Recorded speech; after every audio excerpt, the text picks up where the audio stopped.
Ang sarap-sarap tingnan na yung taong nasaktan nang galing sa baba, umakyat siya ng umakyat dahil nasaktan siya. Kung iniwan kayo at sinaktan kayo ng mga taong mahal ninyo, binigyan kayo ng what? Sign. Binigyan kayo ng sign ng nasa taas na you need first na mag-focus sa sarili mo. Iniwan ka, sinaktan ka ng taong mahal mo kasi alam ng nasa taas, tatanggalin ko to. Kasi may ginagawa itong masama na hindi alam ng taong to. So inalis niya.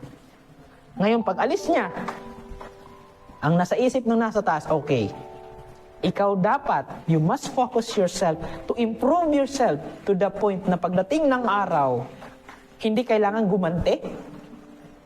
Hindi kailangan. Pero kasi sabi nila, ang pinakamagandang revenge daw